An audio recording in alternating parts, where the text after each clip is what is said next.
It's not Sunshine State Takes unless there are technical difficulties. Exactly. No, literally. It's got to be. It has to be. Every single time. It's not like, I'm surprised that I remember one time we just had so many difficulties. We were like, all right, we're just gonna scrap it. That's just how it goes. So yeah, I mean, I don't know.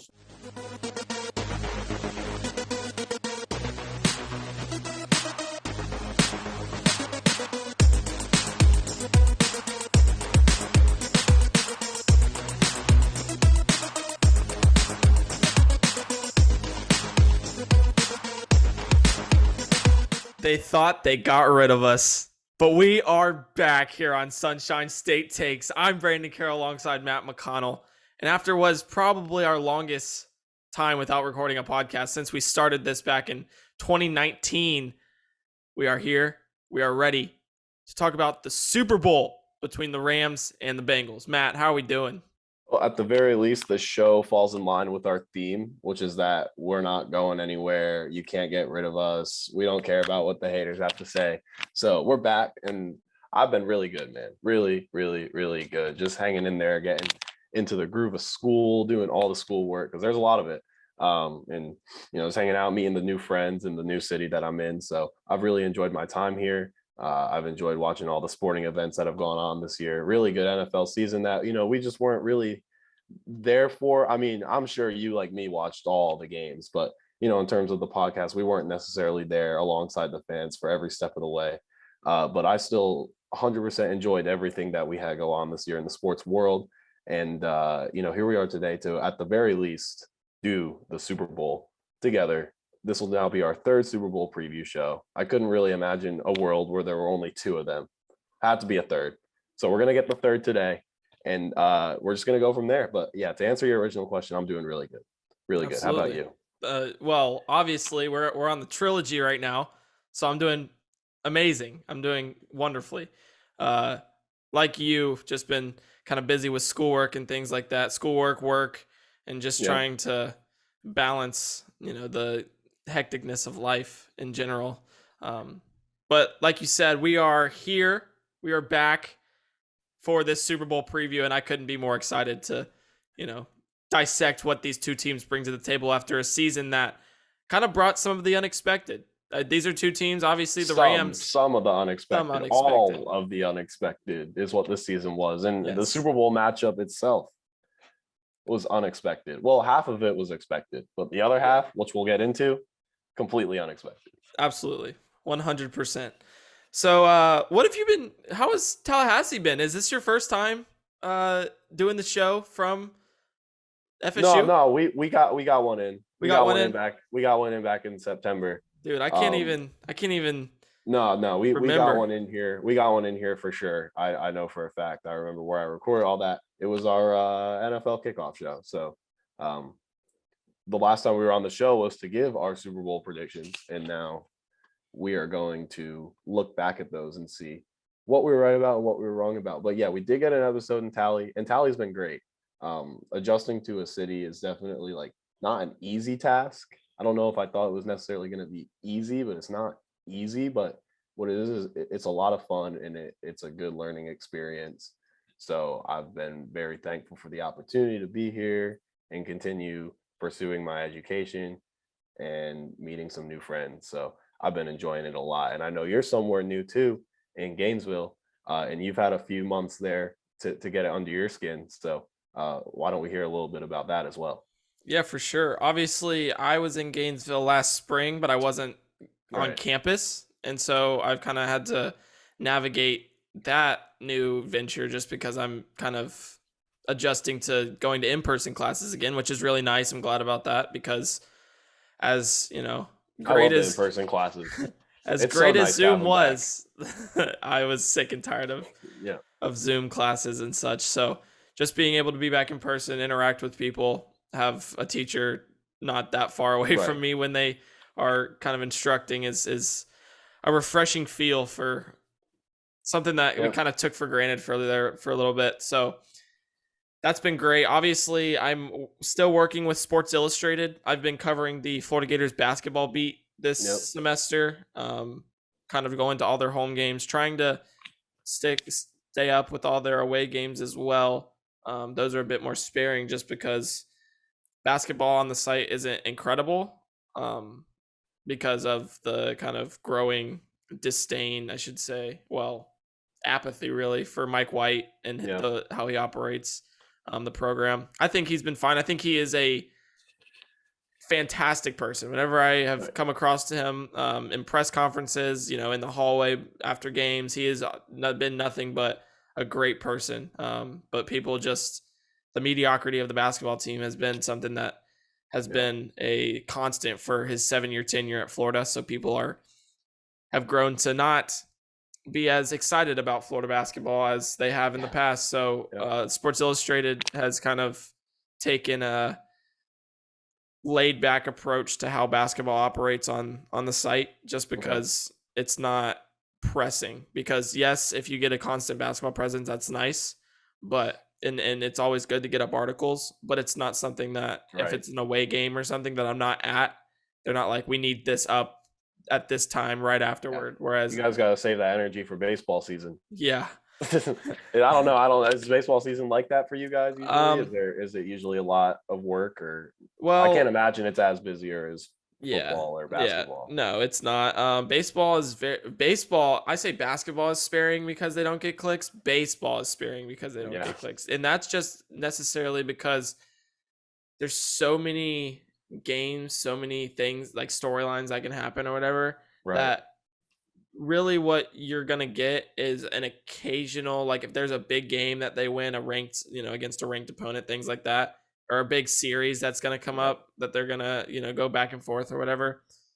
Or That's like maybe like a draft prospect or Yeah, something. exactly. Yeah. That's gonna be the big headliners. Whereas, a stint against UNF is not gonna be covered. The three Exactly. games at Right. home is not gonna be covered, or the games against Stetson, things like that, just not gonna Yeah. happen. I It's see where more you're gonna coming be SEC play, tournament play, and then if they're in a spot where they can make a run, because Florida baseball comes in every year from. ranked in the top 10, expected to be one of the better college baseball teams. And they won it all in 2017, but since then it's kind of been years of high recruiting classes and disappointment on the diamond. So I think that baseball is also kind of lost in the shuffle, where there's a lack of interest Yeah. in general for kind of the day-to-day, game-to-game basis. Yeah, if you were to ask me something that I was looking forward to about being in Tallahassee, it's definitely going to some of those Florida State baseball games. I think we're actually a week out from the start of our Yeah. season. I believe some of our first games are on the 18th. So I'm really looking forward to getting into the ballpark, because as you know, I'm a baseball guy, but my sport's locked out right now, so I might not have it Yeah. in April or March when I really want it. So I may have to really delve into some college baseball this year to fill that gap if I don't get my Major League Baseball. But I'm confident they're going to get it worked out, because we just announced the universal DH yesterday, and they want to do their 4-week spring training before. So you know what? I'll let those guys figure it out. I don't get paid to do it. I just consume the content, and hopefully the content goes my way. But Absolutely. if not, then Yeah. we'll be a diehard college baseball fan this year, and I'll have zero complaints. Without a doubt. My first semester on campus was actually last spring, so that was baseball season. I wasn't able to make it to any baseball games just because there was limited capacity and things like that. Right. I'm hoping I can get to a few this year, especially against some formidable opponents that are able to, maybe we Right. could see some good games. Yeah. So that's what I'm hoping Yeah. from this semester. So absolutely. But school's been going good. You've been Oh yeah, killing it in great. that front. Great grades are prestige, man. It's good. It's Love to hear it. keeping myself in order. Love to hear it. Just got the NFHS invitation email or something like that. I can't remember exactly what it was, but it was it was just something that me and my roommates got emailed about and joked about. It was like, let's go. We're studious and stuff like that. I don't know, just some email that we got about having good grades. For sure. Absolutely. Well, the big games on Sunday. Yeah, the big game, man. Did you hear about the big game? Did you hear about the big game? You're gonna watch the big game? Yeah. Yeah, let's do it. We're gonna roll the intro music and kind of do that thing, or are we just gonna run straight through? Intro's already ran. Okay, we've gotten into it. We are that's just right. jumping straight in. Yep. Okay, I'm good with that. So yeah, Super Bowl then. Rams, Bengals. Not your typical Super Bowl matchup. Not your average Joe Super Bowl matchup. Nope. So I guess that's kind of just where we can start. Yeah. The matchup as a whole. What do we think of it? Because we live in an NFL world where it's Patriots, or it's Patrick Mahomes, or it's Peyton Manning, or it's a very small group of individuals within the league that reach that prestigious Super Bowl, at least over the past decade and a half. And now, at least not that I'm aware of happening at any other point in history, this is a Super Bowl matchup that's got two number one overall picks at quarterback Yeah. that were drafted 12, 11, 10 years apart, somewhere in that range. Something like that. Something crazy. 10 to 12. Because Stafford was 09 and Burrow was 2020, so 11. Yeah. 11-year 11-year gap between two number one overall picks in the Super Bowl. That's pretty cool. Definitely. So any thoughts that you want to give on it, and then we can just kind of bounce off each other and just discuss the game. Discuss the big game. The big game. It's the big game. But I mean, like you said, this has been a league where for really my entire life it's been, you got Tom Brady, Yep, you got Peyton Manning, and as of late you got Patrick Mahomes. And if there's one of those aren't in them, it's Ben Roethlisberger. It's those. It's Aaron Rodgers. Maybe. It's one time. Well, hey, he tries his heart out every year. He tries. He got there. But it's kind of these consistent figures at the peak of the sport, which is the Super Bowl. And I mean, going into this year, everyone was kind of like, it's the Chiefs until it ain't, it's the Bucks until it ain't, just because of who's at the helm. And I was on the going into the playoffs, at least I was on it's the Chiefs till it ain't, because at least in the AFC, because the way that they were playing coming in, the defense that they were able to kind of turn around miraculously throughout the middle of the season, after starting out as a team that kind of were underwhelming when you watch them, because you're so used to watching this Chiefs offense that's going to go score 40 points a game, and then the defense can be serviceable enough we were to be talking about them as not even making the playoffs when they were 3-4 in the middle of October. Exactly. And then they get there and they become the 2 seed to the Tennessee Titans, which that's a complete different story. The Titans, they just, I mean, put up 16 points and dipped. Yeah. Went home. I don't know, dude. It is. I think it is a refreshing sight. It is good for the sport to see not just two former first overall picks, because everyone, I mean, you look at what Joe Burrow and Matthew Stafford have been able to do. I mean, whether it's a 10-plus veteran career or it's a second year, really, he's still playing some rookie ball because he tore his ACL last season. Yeah, no, he's still figuring out the game. That full 16 games. Or full 17 now. He probably hit that around like week 9 this year. Exactly. So he had like a rookie season and a half, and then of course you get your first postseason. So you're a rookie in the postseason too. And so far to this point, you're 3-0. I mean, you're living the life right now. If you're Joey B and the Bees. I just couldn't really believe that game on Sunday, because it's Kansas City going into the locker room. What looks like it's going to be 21-3, and everyone in the country and their mothers and everyone that doesn't live in Kansas City, Missouri, is rooting for the Bengals. And it's an 18-point game. It looks like it's going to be an 18-point game going into halftime. And that's when Joe Burrow is able to make a couple big plays on that drive. He's able to step out of the pocket and find T. Higgins, and he's able to just survive the rush and get the ball over the defensive line on the screen pass to P. Ryan. And he's able to take it all the way. And then, of course, the Bengals secondary comes up big at the end of the half. We got 11-point game going into halftime. It's like, all right, we at least know that Joe Burrow and the Bengals are going to make this a fight in the second half.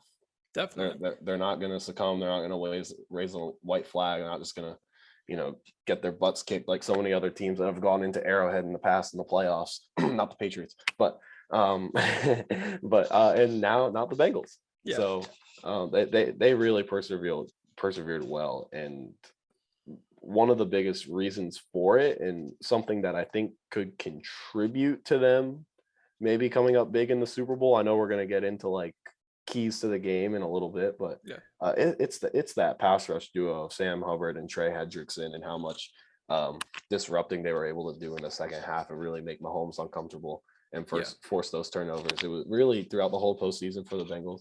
It's been opportunistic football, forcing the turnovers at the right time, maybe getting some of those lucky bounces like in the wild card round where the whistle blew on that touchdown where Joe Burrow was rolling out of the pocket. And I'm not even hating there. I'm just saying, like, in the playoffs, you need one or two things to go your way. And something small like that, like in the heat of the moment, you get a touchdown. It's kind of like, oh, there may have been a screw up there, but it's looked over and it kind of gets like quietly, no pun intended, burrowed under the carpet. And, it's just on the next week. So the yellow brick road was just paved really well for the Bengals in this postseason, I think. And I think they capitalized on every chance they were given. And that's why they're here. Absolutely. One thing that I will say about, I know the Chiefs aren't in it, but when we were watching the bout, the heavyweight bout, I should say, between Patrick Mahomes and Josh Allen in the divisional round, was there any thought in your mind that one of those teams would not be representing the AFC, whoever won that game, just because of the perfect display of football that we got to witness? No, I didn't really think so. I was honestly upset that a team had to lose that game, to be completely honest with you. That was probably your Super Bowl right there, just because, like, the Super Bowl can be pretty much the only way the Super Bowl can be better than that game is if we get another 54-51, like Monday night in LA type of thing. Because that divisional playoff game against the Chiefs and Bills was just in not everyone loves that high scoring game. It can be a little ugly to some people, but I'm even some of those people sometimes. But this game was played so well by both the quarterbacks that you just couldn't even hate it. I mean, time and time again, Josh Allen had a 4th and 10, 4th and 13. Here's the game. Gabe Davis wide open in the back of the end zone. It's like, what the heck is going on here? So you have to enjoy that game. And no, I really didn't think the Bengals were going to beat either of them. Yeah. So I was going into the game wanting the Bengals to win. Yeah. Not thinking the Bengals were going to win. Yeah. But and like I said, just like everyone else in the country, we got what we wanted on Sunday, at least in that game. Yeah. And we're all really happy. Without a doubt. I think the one big thing to me is the fact that when I did like a pick 'em, whatever. Right. And one of my like things was I thought the Bengals were going to go on a little run. So I had them obviously winning in the first round. I had them beating the Titans, and then I had them losing by just 3 points to Kansas City. So when they got there, I was like, I don't care about my bracket anymore. I did pick them before the playoffs, and then I did a pick them like each week. Okay. And before the playoffs, I had Kansas City and the Bengals, Kansas City and Cincy. I picked in the AFC Championship. Yes, okay. I picked Kansas City to win before the playoffs.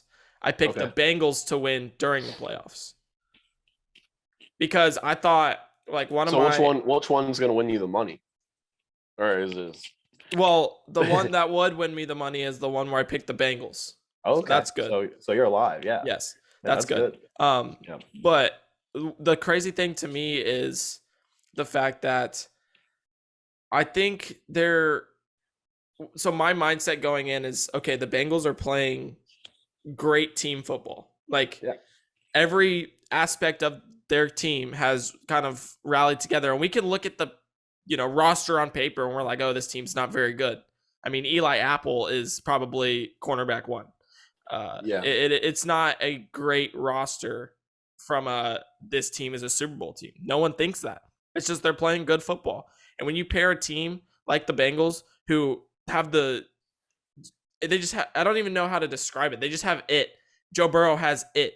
They are able to kind of put together games that you wouldn't expect from a team that went 2-14 just a few seasons ago. And they're going to go into a game against a Kansas City Chiefs team that just played probably what was the best game of the season a week ago to advance to this round. And they're going to do that. They're going to walk into Arrowhead and expect to, try to bounce back and rally one more time. The NFL is an exhausting season. And with one more game, it's playing at that level of emotion. against a Bills team that honestly probably should have beat you if they understood that you cannot play prevent with 13 seconds Right. left on the clock when Patrick Mahomes is the quarterback, and you just have to line it up and play football like there is 3 minutes left in the game rather than 13 seconds.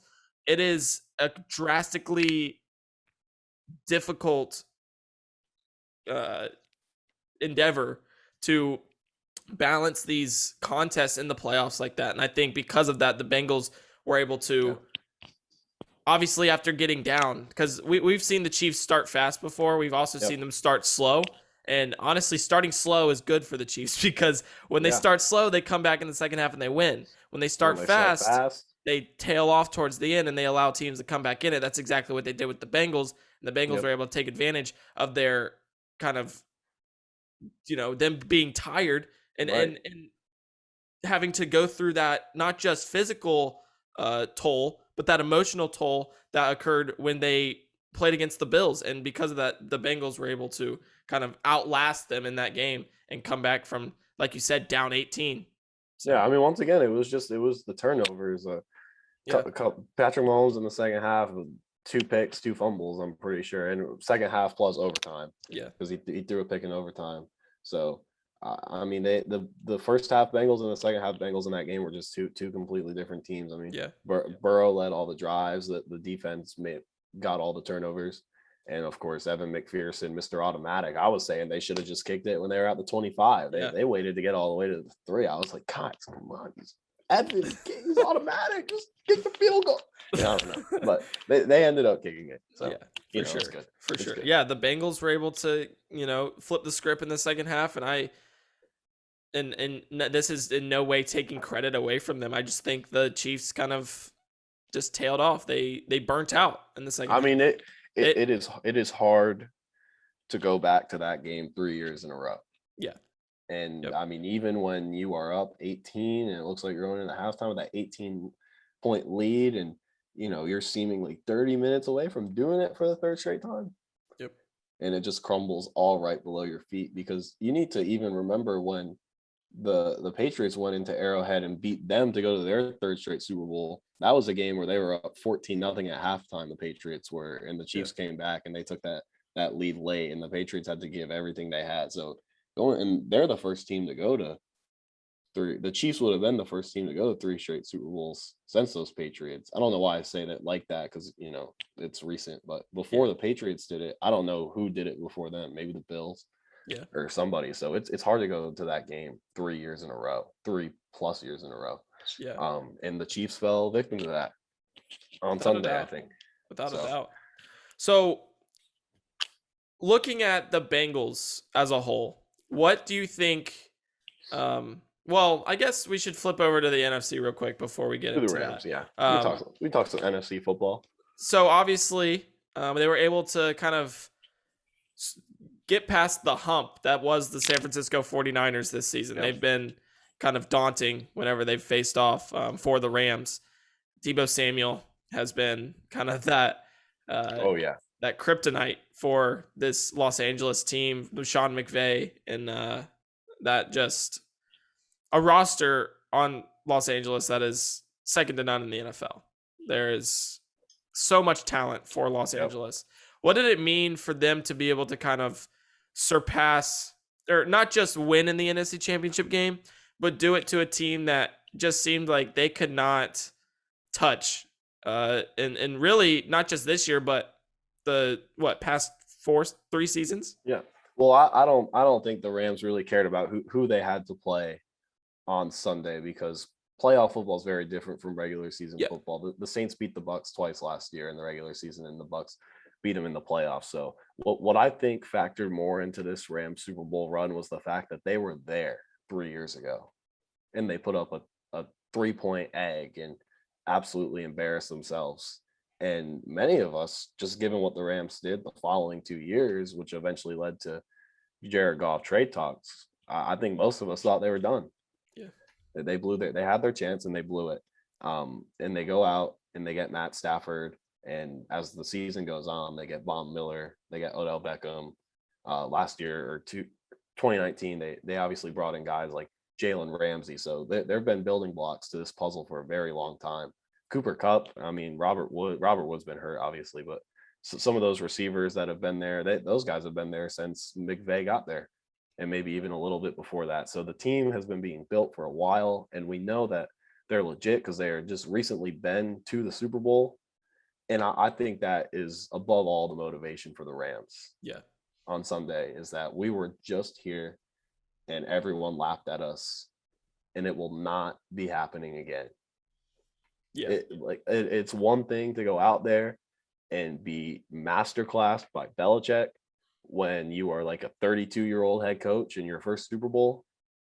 But I don't really think McVay is looking to add getting out coached by Zach Taylor in the Super Bowl to the resume. Yeah. So there's a lot of motivation on the line for the Rams. They were here recently. The taste is in their mouth, especially for some of the captains on the team. I know there's moving pieces on a team every year, and who knows how many people are still there. Obviously, you don't even have your quarterback or your running back.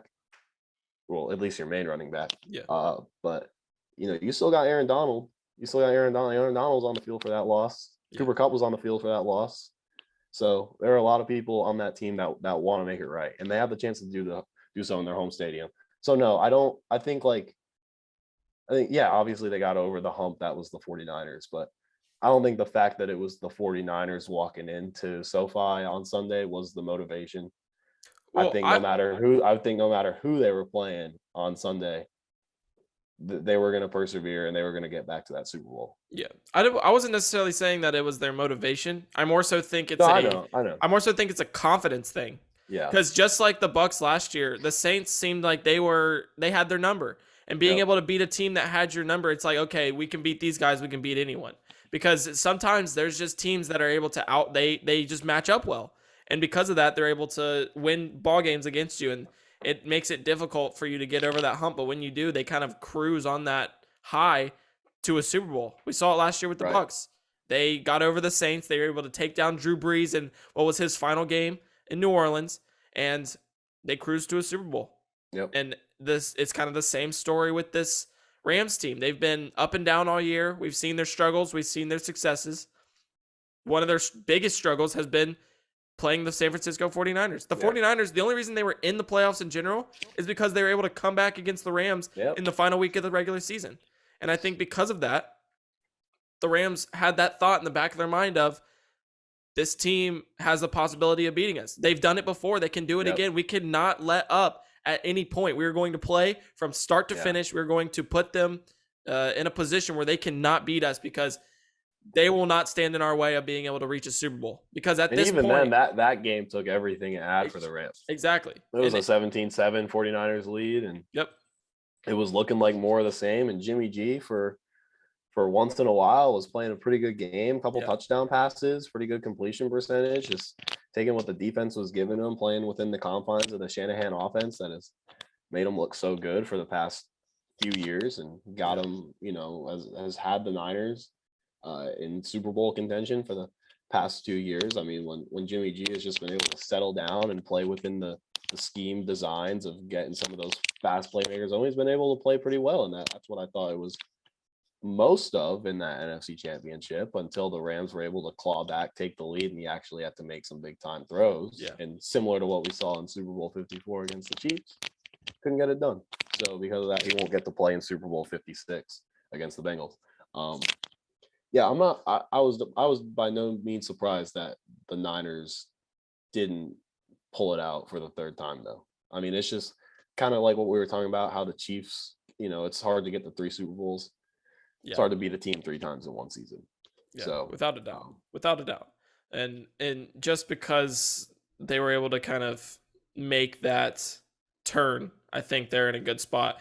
But going into this contest, Rams Bengals going to shift from the NFC AFC Championship games into what we call the big game. We are looking at a Rams team that, if I remember correctly, someone in here has been high on since the beginning of the season. Last time we were in here, we did Super Bowl predictions. Matt, were one of these teams in the Super Bowl for you at the beginning of this year? I can't remember. I'm trying to think, but I'm just so scarred by the time that I picked the Broncos to go to the Super Bowl that I think every single memory in my mind has just been reduced to matter. I can't think of anything because anytime I try to think about good takes that I have, I just think of the Broncos Lions Super Bowl that I predicted. You said the Lions are going to the Super Bowl? No, but we had that running joke for Yeah. I'm not picking the Lions. Matt said the Lions No, 2023. no, Matt said the Give him Lions 2 are years. Matt is not picking the Lions to go. Uh, I did pick the Rams early on, and it's because they had someone associated with the Lions, Matt Stafford. Once that trade was made, I've been a Stafford guy all my life. I smashed the button, penciled it in. Let's go Rams. So, yeah, and then I also picked the Bills. And I was, with 13 seconds left in the divisional round, I was like, yeah, my Bucks or my Rams Bills pick is looking pretty nice. And then the man defense rolled out onto the field, and it was 36-36 going into overtime. Yeah, that was something. But congratulations, sir. Hey, appreciate it. And this is kind of the direction we're going to head. What, now that you've seen this Rams team play throughout the year, you've seen them mesh with Matthew Stafford at the helm, you've seen the new pieces that they've added midseason, like Odell Beckham Jr. and Von Miller, start to play vital roles for their success in the postseason. What gives them the edge over the Cincinnati Bengals in this contest? We're going to do the same thing with the Bengals of what gives them the edge over the Rams. So this isn't a pick of saying the Rams are going to win it, but what do the Rams do well that we think they are going to be the Super Bowl champion? Yeah, well, in the divisional round, when the Cincinnati Bengals traveled to Tennessee, a big story of that game, despite Cincinnati getting the win, was the 9 sacks that Joe Burrow took in that game. 9 sacks. It took some very opportunistic turnovers for the Bengals to stay alive in that game and get that win. I mean, that was a game where the Titans were driving, game-winning field goal, and then the Bengals get an interception. So I'm really, really worried about the protection that Joe Burrow is going to have in the Super Bowl, and that Rams pass rush, the success that they might be able to have. Aaron Donald, Von Miller. Brady didn't have to deal with Von Miller when he played the Rams in the Super Bowl. Joe Burrow's now got to deal with Von Miller on top of Aaron Donald. It's gonna be dangerous. It's gonna be a war zone in the trenches for the Bengals. They're gonna have a low margin for error because guys like Aaron Donald can just disrupt on every play from any part of the defensive line. Aaron Donald is gonna find his way into the backfield, tackle for loss, sack, force fumble, maybe even a tip, screen pass, interception, anything. When he's in the backfield, it's a possibility. And if the Bengals offensive line doesn't show up ready to pancake some people and play physical and put some people on their butts, then it's going to be Joe Burrow who's on his butt at the hands of Von Miller and Leonard Floyd and Aaron Donald and all of them. Yeah, I think so as well. I when I was doing my notes, I said that at the end of the day, defense wins championships. It's a cliche, and it's honestly, it's getting to the point where that might not be the reality much longer because of how offensive oriented that this NFL is growing to, but it's still the reality right now. And we look at how teams have won in the past, few seasons.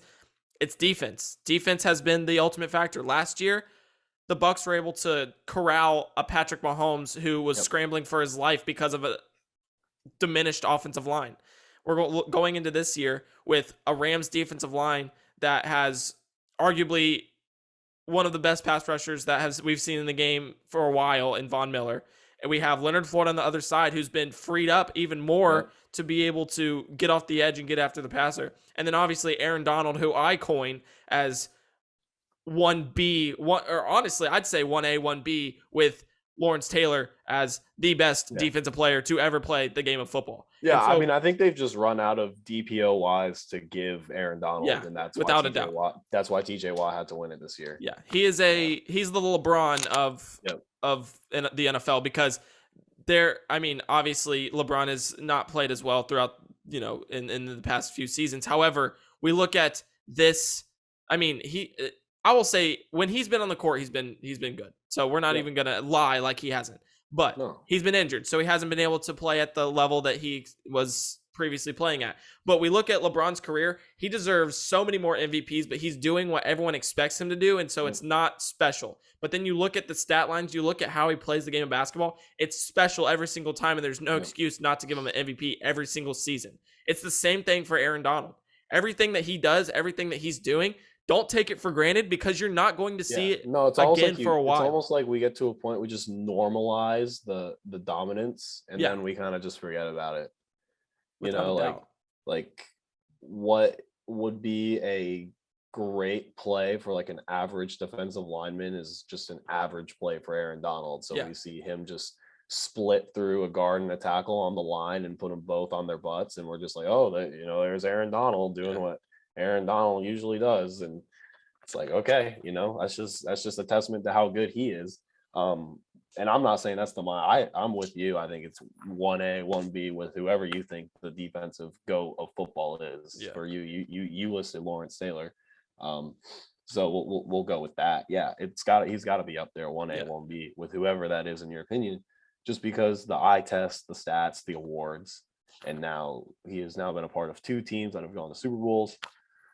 I mean, he is really etching his name into football history, recent football history, and it's gonna last. He's gonna be the guy that NFL Network shows those hard, gritty documentaries about when our kids are like 4 and we're like 50, and we used to watch like the Lawrence Taylor and the Ronnie Lott football lives on NFL Network. They're gonna be watching Aaron Donald and how he picked up Joe Burrow in Super Bowl 56 and walked him out of the building and like put him on a bus or something, sent him back to Cincinnati.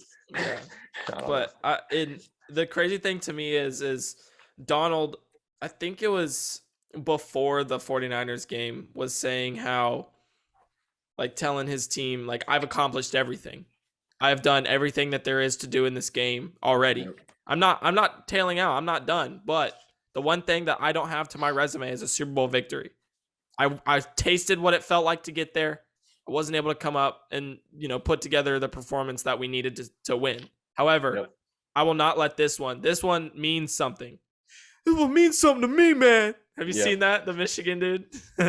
I think maybe so after Michigan beat Ohio State, there was like this dude that was just like sobbing. He's like, this means something to me, man. Yeah, it's gotta mean something. And that's exactly how Aaron Donald feels right now. This means something to him. This is the last peg of his legacy. If he's able to put this together, the puzzle completes, and he can just be. I mean, when did Brady's puzzle complete?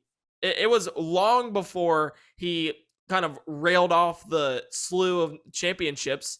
It's not like there's so many things that you're just adding. You're just making the picture prettier at that point. It's I'd say his puzzle was complete after he won the 4th Super Bowl against the Seahawks. Yeah. So 2014. Yeah. He's good. And I feel like that's like for the common football fan, that's kind of when it started. Yeah. And then the comeback against the Falcons happened, and everyone was like, all right, you give it to him already. But so at that point, you're just adding accents to a beautiful resume. That's what Aaron Donald's trying to do. And with a defensive line going up against a Bengals offensive line that is arguably bottom 5 in the NFL, despite how well they've played well in spite of their offensive line. And we all knew that coming into the season. People were making the assumption that not drafting Penny Sewell was going to be the downfall of this Bengals I think they team. made the right choice. I think so too. Right choice. I think so too, because Joe Burrow not only and we'll get into this later, but Joe Burrow has been incredible. And with Jamar Chase at wide receiver 1, he's really allowed T. Higgins and Tyler Boyd to further come out of their shells. We knew they were good. Now we know that they are nice with it. Yeah. And so even CJ Uzomah at tight end. I mean, they have weapons. Offense. They have weapons. It's skill. Like when you talk about skill position players in football, I think of the Bengals. Yeah, for sure. I don't know why. I just feel like every wide receiver, running back on that team brings something unique to the table, and everyone does something well, and it allows Joe Burrow every time he's got to roll out of the pocket or improvise because of a breakdown on the O line, he's got somewhere he can go with Yeah. the football, and you don't have to worry about like, oh, this guy, he's not a surefire catch. This ball's going to tip up in the air and get Yeah, picked, for or sure. you know, Oh, so like stuff like that. so like what Trevor Lawrence has to deal with Yeah, this season? yeah. Awesome. So Yeah, like what cool. Trevor Lawrence Glad you has to brought deal that with. up. That That's just made me basically what angry. I was trying to say without saying it. Well, I'm I glad. mean, if Trevor Lawrence had what Joe Burrow had to work with, the Jags would be in the Super Bowl right now. You know, it's like Yeah, it's obvious. yeah. Not even Mac Bef- Jones has that kind of stuff to work with. Very You true. know? Very true. So Before we kind of shift over directly to the Bengals, I want to talk just obviously the midseason acquisitions of Von Miller and Odell Beckham Jr., those veterans, has been huge. They've both played vital roles into the point they're at now. They've made a already fantastic roster elite. It is the best roster in the NFL on paper. Yep. You look at teams across the league, there is no other team in the league that has two of the best players at their position on one side of the football. Jalen Ramsey is the best corner in the NFL. Yep. Debate your mother. Aaron Donald is the best defensive lineman in the NFL. Debate your mother. And so I think that there is a Super Bowl or bust mentality for this Rams team because they have the pieces. If they can't get it done with what they are able to bring to the table and Sean McVay, who is arguably one of the best play callers in the NFL, then you have reached the peak and you've not been able to succeed. And it's not because you don't have the talent. And I think that is a huge reason why they should and honestly have the edge over the Bengals going into the Super Bowl. Here's a question though. If the Rams are not to win this game, does Stafford, given all his losing history in Detroit, get used as the scapegoat to kind of bail out McVay for losing another Super Bowl? Could you see that narrative kind of being pushed by the media? It's like, I mean, I think that he could be used as the scapegoat from a media standpoint. I don't think the Rams will use him as a scapegoat, though. No, I don't think the Rams. So I think he runs it back next year, no matter what. Yeah. I think no, I'm not saying his future is in that. He's a Ram until he retires, probably. But I don't think his future with the team's in jeopardy if they're to lose. I'm just kind of curious because he's Stafford and he's been subject to a lot of hate and heat for an entire pretty much the entirety of his career up until this point. He didn't get his first playoff win until 3 weeks ago. So and I think a big point to make is so Stafford has been very good for a long time. He's just been buried in Detroit, which sucks for him. But at points this season, he has kind of been iffy, and that's not necessarily his fault. I mean, you're adjusting to a new city, a new team, new playmakers, and even though you have the best wide receiver in the NFL right now in Cooper Kupp, at least this season, you're unable to kind of make some plays that you were able to make in Detroit because you just are unfamiliar with what's everything going on. And I think that could be if we see one or two of those mistakes in the Super Bowl, absolutely he can be taken as a scapegoat. Matthew Stafford couldn't get it done when the lights were on because we haven't seen him get it done when the lights were on. He's in there as a what is this? His 12th year in the NFL? 13th? Yeah, well, I know we just talked about that at the beginning of the show, but I think we're gonna go 12. I think 12. This is his 12th year in the NFL, and he's playing a second-year veteran who is only like we said, he is a year and a half into his rookie year because he didn't play all last season because he tore his ACL because his offensive line sucks. Yeah. And so I think there is such there's a narrative there. And because of that, it's very likely that if the Rams come up short with the roster they have, with the talent they have, with the help that he gets defensively to put him especially in against this Bengals team, like as good of a story as this Bengals team is, like the roster, and you've said it, like the Rams should not be losing to this roster on Super Bowl Sunday. If it's the Chiefs, like if they lose to the Chiefs, I think it's a completely different story to go out there and not be able to beat the 3-time defending AFC champions. But this is a Bengals team that, as good as they've been playing, they've had some things bounce their way. They're kind of an underdog story, and the Loyola Chicago vibes, and I just don't think the Rams should want anything to do with it. It's not it's not a good story to them. They're No. just focused on the game, and as long as they stay focused on the game and don't let the game get any bigger than the big game already is, Yeah. because it's the big game. Yeah. I think they'll be fine. I think they'll be fine. Oh, you mean the big game? Yeah, we're Gotcha. talking about the big Oh, game. okay. But if the big game gets any bigger than the big game already is to the Yeah. Rams, then the So, Rams may have a big loss ahead of them. yeah. You know what I'm Yeah. saying? Just got to keep the big game and not make it a Yeah. bigger game in Not the there. bigger game. Oh, Not the okay. bigger. Maybe even shrink the game. Small Shrink, Small game. small game. It's a small game for the Rams on Sunday. Yeah, Well, that might they don't be need the to right think about the big game. They need to take it as a small game because it's I already mean, in Los it's Angeles. Los it's a home Angeles. game. Yeah, it's just a regular game. Yeah. It's just a late slot Sunday game for the Rams on Sunday. Bengals coming to town. Yeah. It's just obviously the only game on that day. Yeah, they're just So. it's a Sunday night game at 6. Yeah, and there's a halftime show. Whatever, cool. Yep. Snoop Dogg's gonna crip walk. Okay, cool. I think that halftime show is gonna be sick. Dude, it's gonna be fire. I'm so excited. I'm excited for it. For sure. So obviously the Rams are moving on. They have. This is the second year in a row we've had a team play in their home stadium for the Super Bowl. We had never had that before. And why? Okay, so I understand it happening last year with Tampa. So like, yeah, this is the first time ever. Why aren't we has this been a storyline? Like 2 years in a row after not happening for the first 54 Super Bowls. Been a storyline. That's what I'm saying. It's been no one's cared. Yeah, this is unique. I mean, I wouldn't say because unique is one of a kind and it's not one of a kind, but this is rare. This doesn't happen often. And just because it happened 2 years in a row doesn't mean it's not any less rare. No, if anything, it should be more rare that it happened 2 years in a row. I think the fact that it happened 2 years in a row is more rare than the fact that it happened even one time at all. Yeah. To begin with that said, in order for it to happen 2 years in a row, it does have to happen. It's just however you look at it. But I do think it is rare. Like, okay, so obviously last year we saw, the Bucks, we've never seen this before. Yeah.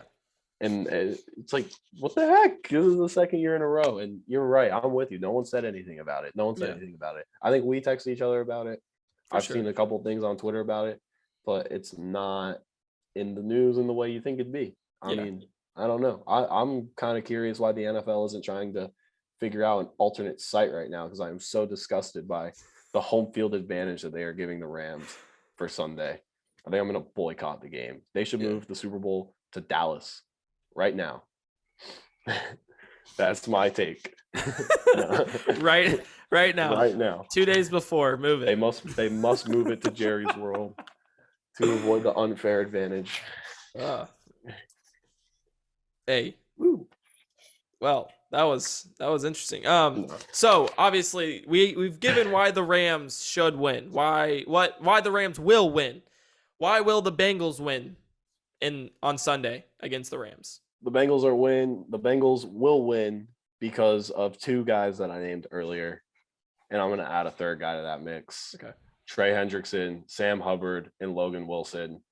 Those have seemed to be just the head of the opportunistic football that the Bengals have been playing this postseason, especially last week. Hubbard and Hendrickson came up huge and being able to get Mahomes to the ground and force some turnovers. And Logan Wilson has just been all over the field all postseason long, making tackles, making plays. He's been a true underrated workhorse for that Bengals defense. So I really do think this is going to be a game of pass rushing. I think it's going to be a game of pass rushing because both the Bengals and Rams bring a lot to the table at those position groups. So I think that the Bengals will be able to win the Super Bowl in the same way that the Rams will be able to. And it's just getting after the quarterback. And because we know what can happen if you force Stafford to make a couple bad throws. Yeah, I mean, we saw when the Titans went into LA in Sunday Night Football earlier in the season. And you were just saying it too. I mean, they got some pressure on Stafford. They forced him into a pick six. They forced him into another pick that set the Titans up at the 1 yard line. They were able to win that game like 28-14 or something. It was just a culmination of what can happen if you send pressure after Stafford and the Rams. So if the Bengals can have that kind of success, then I don't doubt their ability to stick around in the game at all and even win the game. The other thing is going to be, of course, we're gonna need another Joe Burrow, Jamar Chase game. Yeah. Of like just no way around it. There's gonna need to be Jamar is gonna need to have at least 7 or 8 catches in this game Yeah. if that offense just wants any kind of chance to stay chugging, stay ahead of the sticks. They got to target their best playmaker and then sprinkle some Joe Mixon in there and maybe even some IAP Ryan to keep them on their heels a bit. You know, give the backup some touches. Feel like that always works out well in the Super Bowl. You just give the backup a couple touches, like Damian Williams a couple years ago, or I don't know. The Patriots always like James White when he wasn't as prominent of a role, or Corey Clement in the Super Bowl with the Eagles. Like random guys just always make plays. So you gotta find that Bengals gotta find that secret weapon guy and hammer him. The guy that the Rams are least expecting. Without a doubt. I like the take that pass rush is going to win this game, because and I don't necessarily think it's going to be on the same scale. Obviously, we're not going to see the Bengals pass rush do as much as the Rams pass rush, just because the matchup. I don't think the Bengals. I mean, I'm and it's not a discredit to the Bengals. The Bengals have a very good. I know what you're saying, but they have very good pass rushers. The Rams have elite pass rushers. They have some of the best pass rushers in the NFL on their roster. And so I think the Rams can solely win off of their pass rush. I think the Rams can solely win this game off the pass rush, but for the Bengals, they have to do more. It'll be a blueprint. Yes. For how. So like, okay, you get the big sacks on second and third down. You're down 20-10, right? So you get the big sack and set up Joe Burrow with a chance to. It's gonna be like that. Like they're gonna have to get the big stops to keep the game in reach. Yeah. And from there, you know, they'll do what they have to do. Yeah. But for the Rams, I mean, I'm thinking like they could get a sack 4 plays in a row. Yeah. And you know, it's just like, oh shoot, thanks for coming out, Bengals. You know? Yeah. So. Like I could see the Rams having like a 9 sack performance and it being like, oh wow, they dominated. But I could see the Bengals having 3 or 4 sacks and it kind of being the same thing of like, wow, this Bengals pass rush was getting after it. And it's because they're and it's not the same. They're not held to the same standard. And it is what it is because one is expected to do more. One is, the guy that should be winning Defensive Player of the Years every year, but he's not because it's expected. And so because of that, I'm seriously, I really like the defensive line kind of pass rush narrative. But I do think that this game will come down to the good old offense versus defense. And we got an offensive team, we got a defensive team. And that's not saying the Rams aren't on an offensive team. So don't come flying at me, whatever. No. But I will say that we know the Bengals offense is what wins them games. We know the Rams defense is what will win them games because even when they struggle, the Rams can still win because their defense is so good. So in this one, I think that it's going to come down to that offense for the Bengals. It's going to come down to what can, you mentioned Jamar Chase having 7 or 8 catches to be able to win. Yeah, absolutely. But what can T. Higgins do? What can Tyler Boyd do? What can Joe Mixon do out of the backfield? Samaje Perine. What can CJ Uzama do if he's able to, go? Because he's practicing right now, even though he had the MCL injury last week. So 2 weeks ago, he's able to put it together. They have the weapons to be able to do it. Are they able to perform at the highest level when they sorely need to? And I think it's going to come down to the man at the helm, Joe Shiesty. Yep. I mean, coming off an ACL tear last year, comeback player of the year, able to put it together. We know what he's all about. He's going to make the plays, man. It's just a matter of how far out of reach the game is and where they're at. Because I don't anticipate any kind of slow start for the Rams at all. I think no matter what kind of points the Bengals put on the board in this game or what kind of good plays they make, it's always going to be in response to something that the Rams do. So we know Joe's going to go out there and make the plays. I knew he was going to make the plays last week, and I just wasn't how sure they were going to win. Yeah. The thing that I'm really kind of saying here is I'm not doubting that he's going to be able to make plays. Right. I'm doubting, will he be able to make enough? Will he be able to escape pressure, get out of the pocket, kind of be that playmaker that they need for him to be able to succeed? Because Yeah. He's not going to be able to stand there and dissect a defense. He's going to have to make quick decisions. He's going to have to get rid of the ball, and he's going to have to make sure he takes. They care need of the to football. throw on first down. That stuff that Yeah. they were doing in the AFC Championship, where they were trying to establish the run and inside runs and setting up the 2nd and 9s and 2nd and 8s. Yeah. Game will be over in the first quarter if that's their game plan For sure. on I think offense for the Bengals. yeah. So it's got to be shotgun, let Joe Burrow throw early, spread the defense out, soften them up. Yeah. And Without just a kind doubt. of establish yourself. Let them know, hey, our O-line sucks, sure, but I'm getting rid of this ball so quick and on Yeah. the money and where it needs to be that it doesn't even matter. It doesn't even matter. Yeah. Burrow has been masterclass all season long. I mean, Yeah. 70% completion percentage, almost I think it was like 4.5 thousand yards, 4.6, something like that. Yeah. 34 touchdowns, 14 interceptions. He's been great. Yep. He has been one of the best quarterbacks in the NFL throughout the year. And I think if he's able to pair that with, like you said, getting the ball out of his hands quickly and Zach Taylor trusting in him to be able to make the plays early on on first down, on in 2nd and longs, they're not trying to just get a few yards to be able to make a 3rd manageable. They're getting after it. If they play aggressive, this is going to be a game. If they try to beat around the bush and play conservative against a Rams team that is going to try to kind of push their way to a Super Bowl, they're going to try to kind of be that hard mouth football. It's going to get ugly. And so because of that, I think you look at Joe Burrow and what he's done since 2019 is he's won. Yep. He's won by just playing cool, calm, and collected, but playing aggressive. And if he's able to do that with those weapons that I previously mentioned, this could be a ultimate story of 2 championships at 2 levels in 3 years. And really, this is his first full season as an NFL starter. His future will look very, very bright. And that's not even to mention Jamar Chase and kind of in the same light if he's able to put together another incredible performance here as he did in the national championship against Clemson. All right, so I think the only thing left to do is let the game do the talking. So we want to give our picks. Without a doubt. Get wrapped up here. Yeah, absolutely. So I'll let you go first. I think okay. I know the direction.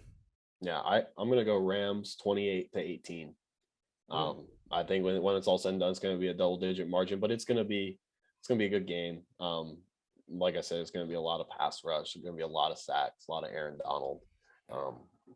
So I think it's gonna be good, but I think that is where it's all going to be said and done. I think it's going to, maybe be like 21-18 late or something. And Bengals are trying to drive and Aaron Donald or Von Miller is going to make a play. The Rams are going to go put it away late and they're going to celebrate. I just don't, given what happened to them a few years ago on this stage.